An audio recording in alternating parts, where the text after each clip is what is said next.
The Kansas City Chiefs improved to 7-0, and that's 13 in a row for the Chiefs as well, dating back to last season. Of course, the last loss to these Raiders Christmas Day in Kansas City at Arrowhead Stadium, so they avenged the loss, 27-20 victory over the Raiders. The NFL stays absolutely weird. Jaden Daniels maybe proving that he is the top quarterback out of this class as he beats Caleb Williams on a last-second Hail Mary. Absolutely insane game. Weird day. Ravens lose to the Cleveland Browns. That helps out the Chiefs' positioning as well.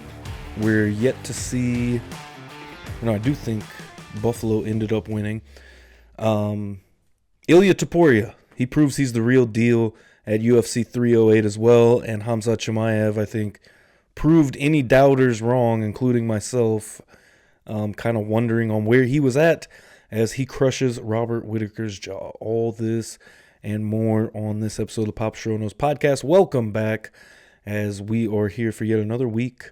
I was on the pod yesterday with Ray, kind of follow up on the Hater Wager parlay results as well. As we were, it was close. So close to hitting it. So that was fun. Plan to make that a weekly thing.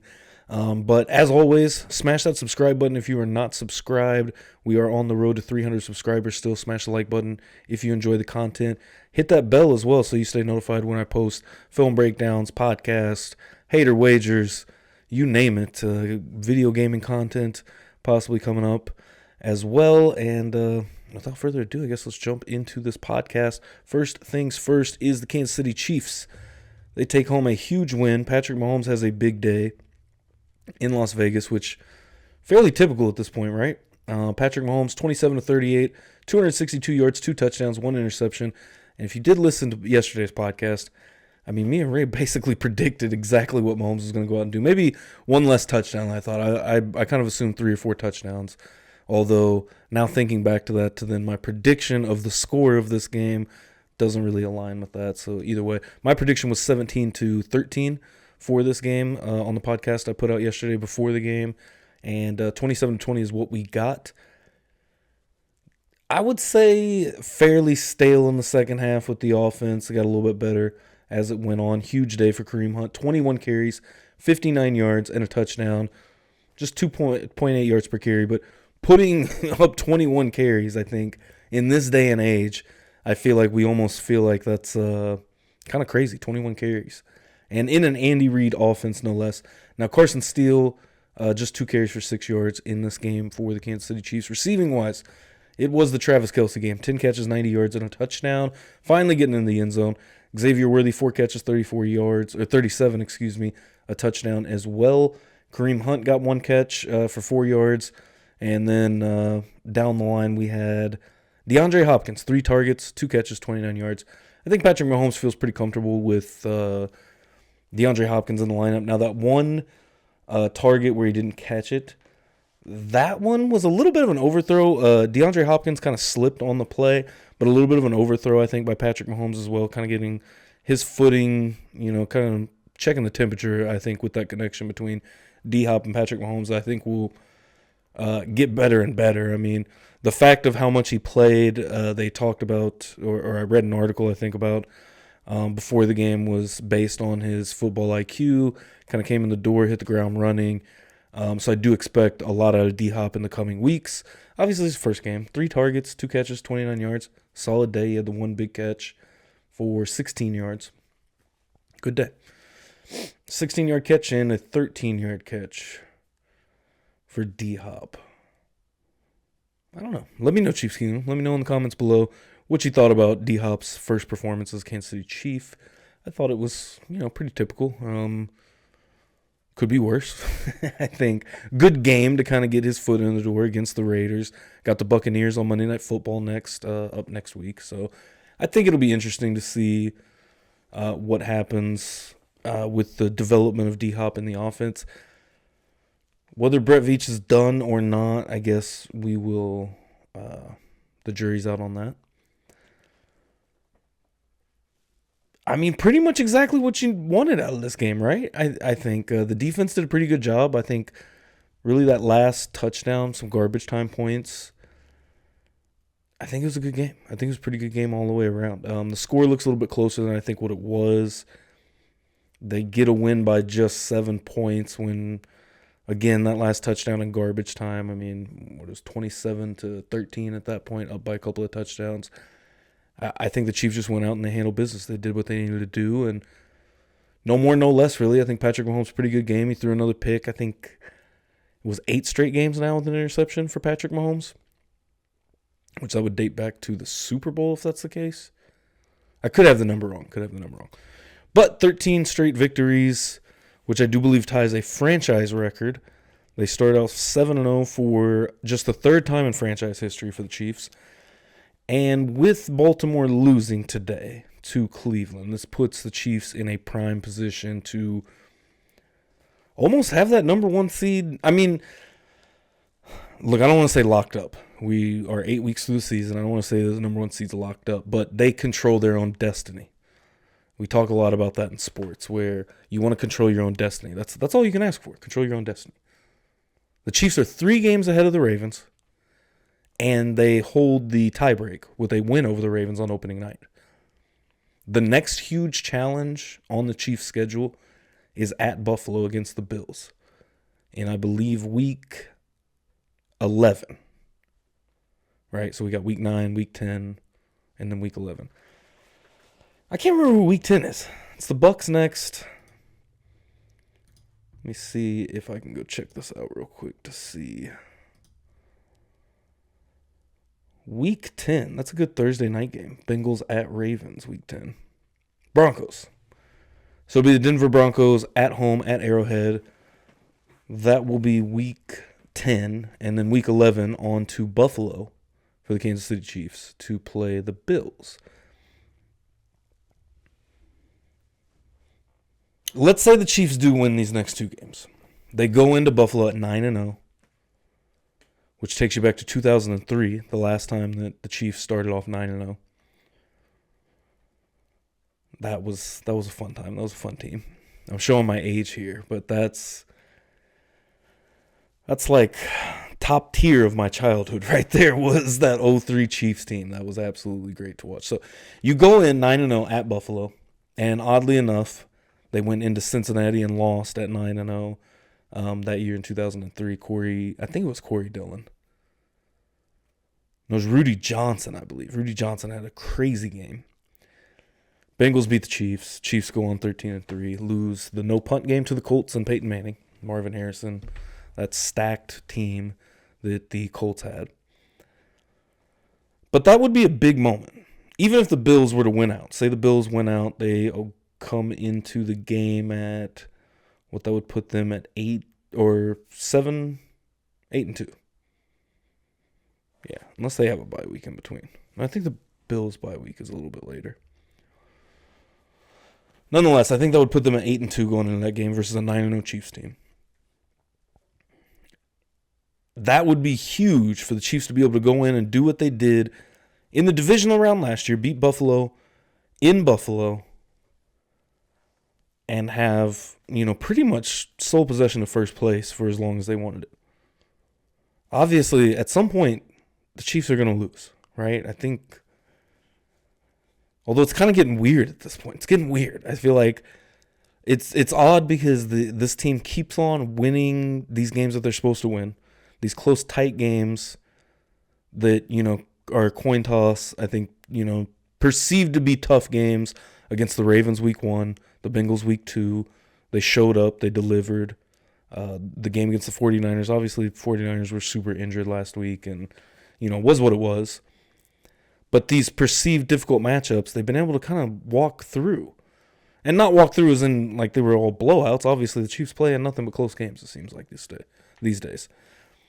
And I mentioned this yesterday, which I'll mention again, is the Chiefs get the best shot from every single team they play. Most teams are used to getting the best shot from their divisional opponents, a la Cleveland Browns versus the Baltimore Ravens today. Or yesterday at the time of this posting. But that game, just shows you the divisional opponents are always going to give you your toughest test. And even the Colts-Texans game, we saw the same thing. Tough game. Close game. Colts were almost able to pull that out. Colts almost pulled it out week 1 as well. These are always tough games. they make you a lot better as a football team. I do expect Baltimore to bounce back and get better from this, right? But I do think that also helps the Chiefs in a way that helps them get down the line to the postseason and to battle through the injuries they've had to battle through. I just think this team is so well tested for what they will see in the postseason. I feel like I said a whole lot to say a little bit right there at the end. But how about the Lions? The Lions are a team I kind of want to talk about because 52-14. It seems like every week the Lions are throwing up a crazy number on the scoreboard. The offense has not skipped a beat. And granted, they did play the 1-5 Titans, now 1-6. So, I mean, they weren't playing the greatest team ever. But their defense is still doesn't seem like it's missed a beat since Aiden Hutchinson got hurt. It feels like there's only 3 teams in the NFL right now that are worth really being talked about as Super Bowl contenders. That's the Lions, that's the Chiefs, that's the Ravens. And I know the Ravens just lost today to the Bengals. And honestly, I didn't look into a whole lot with the Bills game today. They played the Seahawks on the road 31-10. So I have to go back and watch that because I might be being real disrespectful to Buffalo right now. I don't know how great they looked. I mean, obviously, looking at the scoreboard looks pretty damn good, 31-10. You win a game, but to actually see, what they look like on the field and whatnot. But they're definitely in the realm of the conversation, right? I think with what we've seen out of Baltimore, the only thing with Baltimore is these difficult games, can they finish? I think that's the most difficult part about the Baltimore Ravens, of them figuring it out to be able to put together a whole game. Although it doesn't seem like we've been able to see any NFL team at that level other than the Chiefs really put away these games. I mean, you look at the way the 49ers were able to come back on the Lions last year. Lions couldn't really put it together. The 49ers couldn't, ice the game when they had the chance against the Chiefs. The Ravens, back-to-back games against the Chiefs, that they just were not able to, put together 4 quarters of football to get them to the finish line, I don't think. I think the Ravens had a really good beginning, really good end. This game, I really just watched the end of it. I was watching Red Zone all afternoon or until the Chiefs game, but this will help them, though. I do think it'll help the Ravens. That's why I'm not too worried about the Ravens. It's a divisional game.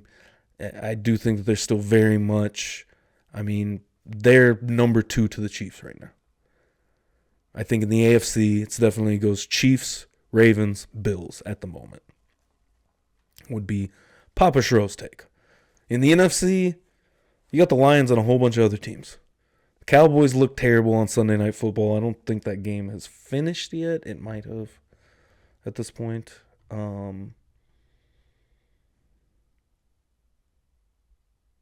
30-24 final. But that last touchdown, another garbage time touchdown. The scoreboard is not indicative of what that game was with the Cowboys and 49ers. And still a depleted 49ers team. They got Debo back. Ayuk done for the year. 2024 is weird, man. That's all I got to say. So, the last thing about Week 8 that I really wanted to kind of talk about before I move on to UFC 308 was Jaden Daniels. Jaden Daniels, Caleb Williams, they've both looked excellent. Jaden Daniels has looked phenomenal, though, as a rookie. And that Hail Mary at the end of the game, goodness. Left alone behind everybody. I think it was number 31. I'm not sure who that is for the Bears. But 31 was back there. He kind of moved up to try to bat the ball away. And the ball hit the hand in front of him right over. And my man was wide open in the end zone. And just was handed a gift to win the ball game, the last play of the game on a Hail Mary. Jaden Daniels showed his arm strength.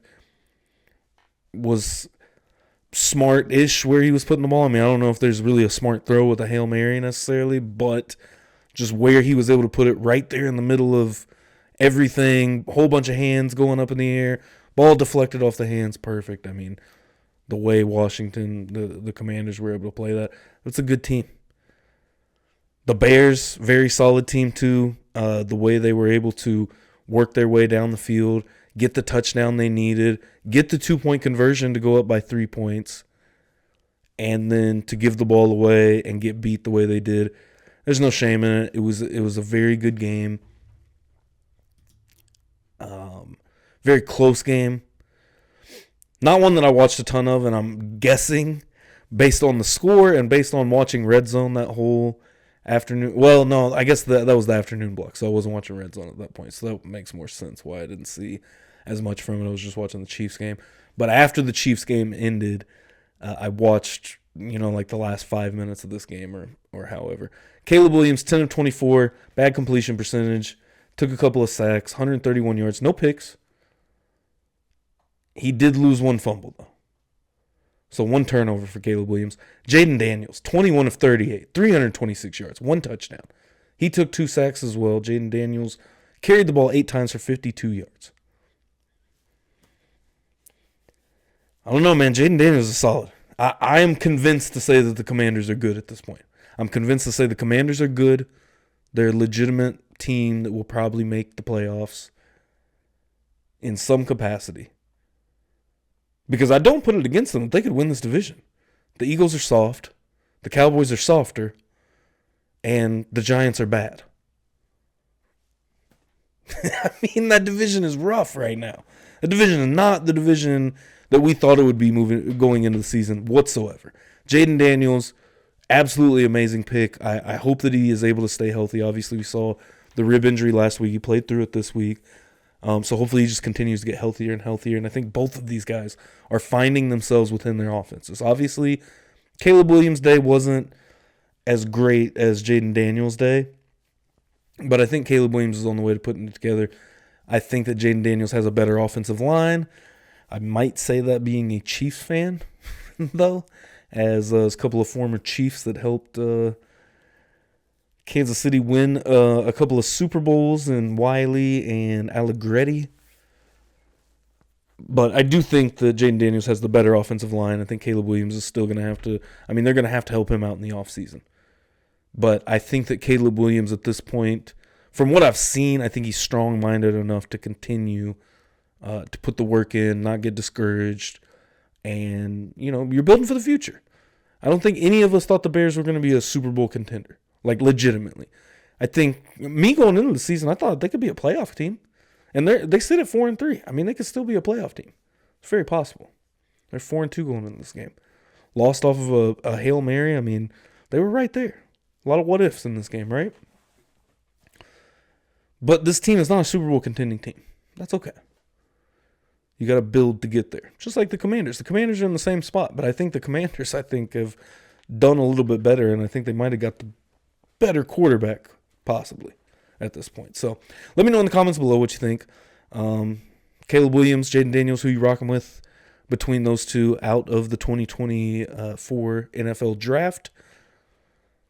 It's a fun game to watch. It's a defensive game. Personally, I love the defensive games. And let me know what you guys thought about the Chiefs' performance, who your top performer of the day was. I think mine was probably Travis Kelce. He had a big day. It was the Kelce game. And I guess we'll move on to MMA. All right, real quick before we move into UFC 308, I wanted to talk about the Hater Wager parlay that me and Ray threw together on yesterday's episode to get you ready for the games yesterday, obviously. Didn't go with anybody through Monday night, but Hater Wager parlay included over on interceptions for Trevor Lawrence, hit. Patrick Mahomes, hit. Josh Allen, hit. Kyler Murray doesn't hit. No interception thrown. One leg away from hitting our first Hater Wager parlay. So with that, me and Ray have talked, and we are excited to continue to do that through the rest of the year. And my plan is to delve it out through just like one-off standalone videos on YouTube. So if you are on YouTube, make sure you smash the subscribe button. Hit that bell to stay notified when we post this. Planning on probably posting either Friday or Saturdays, just depending on when we have time to sit down and record segment together, essentially. But I thought it was fun. We were very close on hitting. Interesting concept. So let me know in the comments below what you guys thought about it and who your hater wager is going to be on and who it is and what the numbers are. But good stuff. Almost hit it week 1. So all right, so UFC 308. A little disappointing for some of us fight fans. I mean, big Max Holloway fan here. Disappointed to see Max go out the way he did, but it was a great fight nonetheless. And we'll get into that when we get into it. Also, big time Robert Whittaker guy here. Tough fight. Shahar Bullet, Magomedov.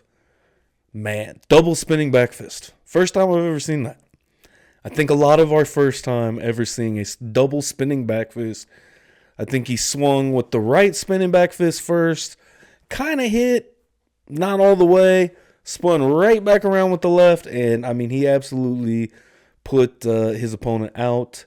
Petrosian was who he was fighting, which I thought it was going to be a pretty close fight. Shara Bullet really started employing his game plan and really getting to him, especially by that second round where he knocked him out in. It was second round, yeah. Right there at the end of the second round, 8 seconds left.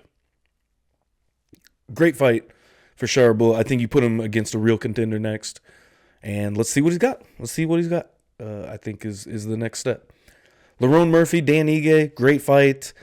Frustrating fight from my perspective. Dan Ige, I thought easily could have won this fight the third round.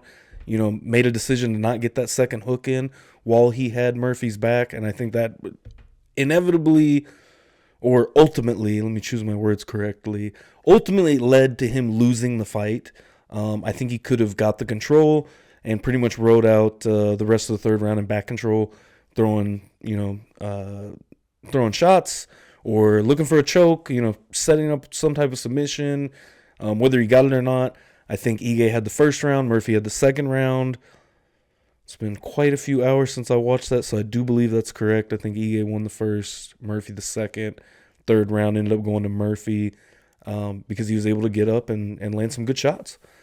Very good fight for Lerone Murphy. He improves to 16-0-1.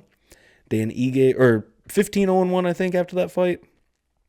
And Dan Ige falls to 18-9. And man, Dan Ige is a guy that kind of reminds me of Gleison Tebow. Me and Ray were talking about this as we were watching the fights, where it's just like, give anybody their first test, Dan Ige, and he will prove who is ready and who is not. If you can get past Dan Ige, you are ready for the top 15, top 10, to get into that realm, I think. So I think Lerone Murphy really proved himself out there Saturday night in Abu Dhabi, and we'll see what's next for him. I'm excited to see what's next for him. I think that he has an interesting striking game.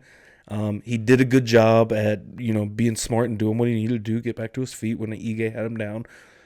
He didn't allow Ige to really do any damage, although I think all of that was on Dan Ige.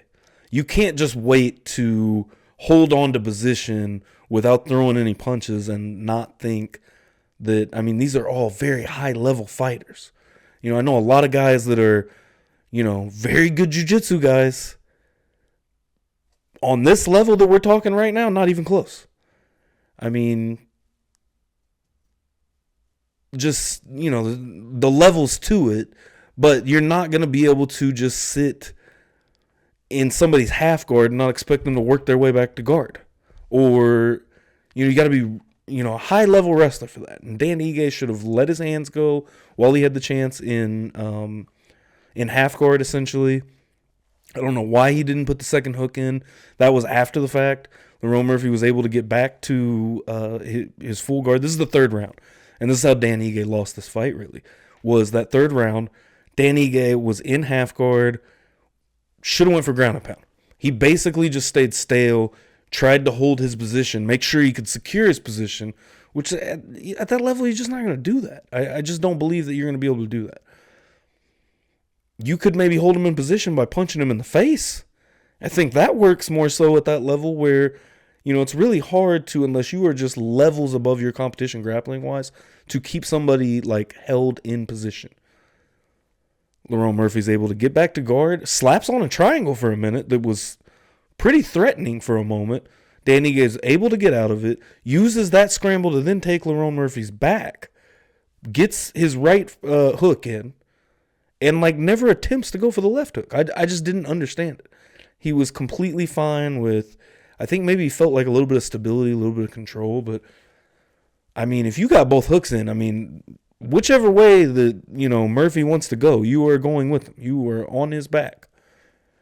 And so I thought that was the biggest mistake of the fight. Lerone Murphy's able to work his way back up to his feet, get separation, and win the round from there. I mean, that was probably maybe a minute into the round, a couple minutes into the round. But good fight for Lerone Murphy. I think that he showed a high fight IQ with Dan Ige just not doing enough. I mean, and showed, the fight IQ was very low on Dan Ige in this fight, I thought. But that was just me personally watching it. But I was, that third round, and I don't even know that I was necessarily rooting for Dan Ige, but in that moment, I was just like, dude, come on. I felt like I was coaching the guy. Like, in that moment, I was like fully rooting for Dan Ige because I just was so frustrated with the fact that it's like, it's right there. Just get that hook in. Get that hook in. You can probably dominate the rest of this round and coast to a decision. Or go for the finish, like. Anyways, I digress. On to Magomed Ankalaev versus Alexander Rakic, and this fight was a fun fight. No, I don't even want to say fun. I feel like Ankalaev is boring. There's no way around it. He's boring. This guy can make a stand-up fight. Somewhat of, I feel like I don't want to say a war, but I mean, Rakic was trying to go back and forth with him, right? It was very boring. This highlights how dominant Magomed Ankalaev is, in my opinion. Because why is it boring? It's because it's a one-sided beatdown that, and I don't know, because I haven't seen Ankalaev fight a ton, but he just strikes me as like almost Bisping before Bisping's title reign, where it's like, although Ankalaev I do think is better, because it seemed like Bisping would get to like a top-tier challenger and lose, whereas Ankalaev really hasn't. And but Bisping back in the day, he would just piece everybody up. It would almost be boring because it's just like he didn't have the power really to put anybody out. He had TKO power, but I don't know he really TKO'd anyone until Luke Rockhold. I have to run that way back. That's we're talking some time, but some time before that. But it reminds me of that to a point where it's like, I don't feel like Ankalaev is just this guy that's going to give you great finishes, but I do think that he could give Pereira a problem, or at least a headache. Maybe he tries to use his grappling. I don't know if he's going to be able to stand with if Ankalaev can stand with Pereira. He was landing some hard straights against Rakic, though, in this fight. He gets the unanimous decision, goes the distance. Lerone Murphy also got a unanimous decision. I think I'm not 100% it was unanimous. Either way. Decision. First round submission, 34 seconds into the fight. Khamzat Chimaev. And this was my take going into the fight. I know I didn't talk about it. There's no podcast last week, but this was my take going into the fight. Robert Whittaker, Khamzat Chimaev. This fight was ending within 5 minutes. I thought either Khamzat was going to come out crazy, which, I mean, he pretty much did. He came out crazy, and he got the finish. I thought either he was going to come out crazy, get the finish, or come out crazy, essentially gas himself, and Whittaker was going to move around him and piece him up and finish him within the first 5 minutes of the fight. We got to put some respect on this man's name, Khamzat Chimaev, I think. Khamzat Chimaev did an amazing job out there in Abu Dhabi. I think my head is just kind of blown away at the fact that he did that to Robert Whittaker. The whole thing with the jaw, the teeth, that was disgusting. If you haven't seen it, I don't recommend you going to see it, honestly, to be 100% honest. I do not recommend it. It was disgusting pictures. Robert Whittaker's teeth basically got pushed in from the pressure of the neck crank, because he didn't even have the sub in. And I mean, it was that quick. It was that quick. It was like the blink of an eye. Chimaev had him and finished the fight. So Tough night for Robert Whittaker. We'll see where he regroups. And honestly, at 27-8, the way these last few fights have went, I would almost feel like I would not mind seeing Robert Whittaker retire. What more do you really do? What more can you do? I mean, this man is a former world champion. He's kind of lost everybody at the top of the division at this point. And I think right now, Khamzat Chimaev, I want to see him against another top flight contender. I don't know if you give him the title shot off that. I think you can. I think you can obviously give Chimaev Dricus after that. But I would also like to see Chimaev against maybe a Sean Strickland. I think that'd be a good fight, just in general. Just to see what happens really between those two styles. I also wouldn't mind putting Chimaev against Dricus right after that. I mean, that if you can put that together in the next maybe 4 months or so, we're sitting in October, maybe put that on February or early March, depending on how the pay-per-views work out. I'm not 100% sure, but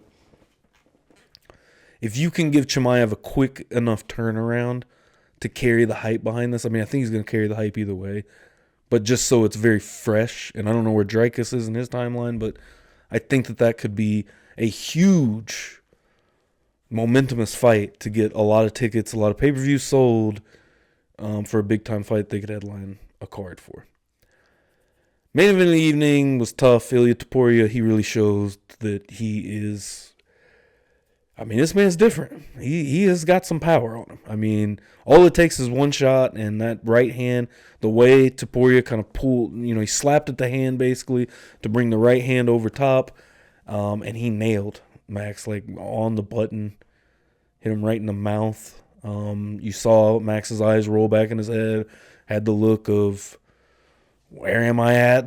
That proverbial look, that 1,000-yard stare you get when you get absolutely cracked. That's the look that Max had on his face. He did a great job while he was kind of in the corner, essentially, dipping and dodging. He ends up, great footwork, gets out of the way. Thought, okay, Max is going to be able to recover here. Max opened back up and went at him, and he got smoked. He got dealt with. I mean, that... I think it was a right hand that finished it off, that did the job. Maybe it was the left hook. I'm trying to play back the sequence in my head. But either way, Ilia absolutely put him out. Ilia showed us all who he is. I mean, who he's shown us. He is, he is who he's shown us to be, right? He proved that to us on Saturday night. I mean, the way he got Volk.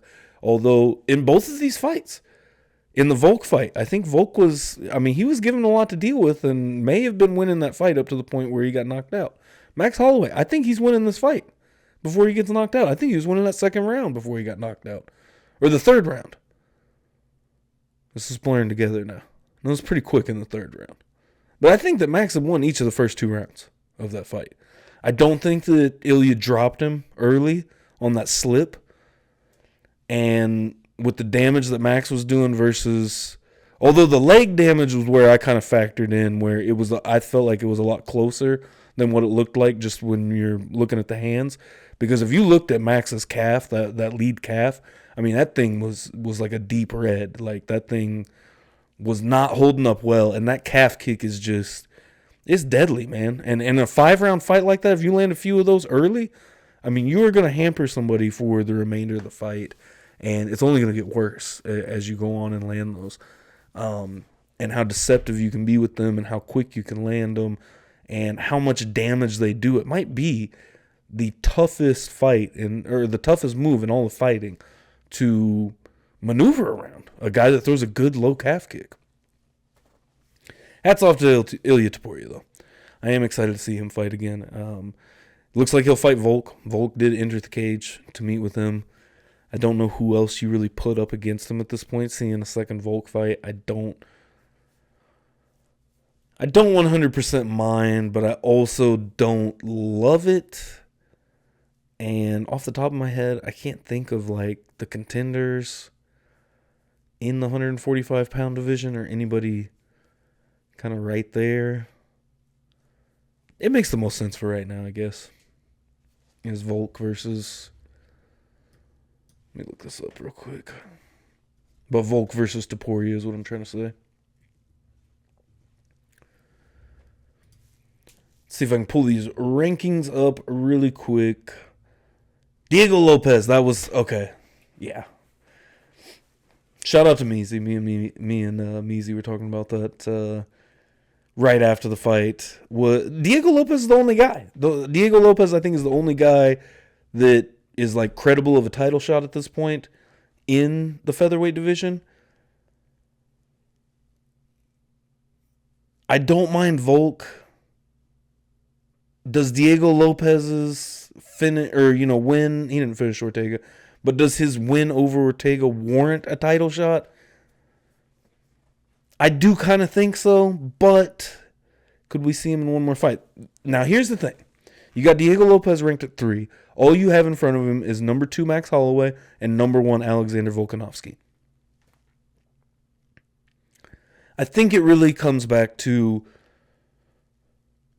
if you want to see these guys fight again. And I'm not against seeing them fight again just for the simple fact that we did see Volk able to put up some offense against Ilia Topuria and until he got knocked out. So I would like to see, maybe Volk after really, kind of healing himself up. He had the short notice fight against Islam, jumped into camp to fight Topuria, and got knocked out in 2 straight fights.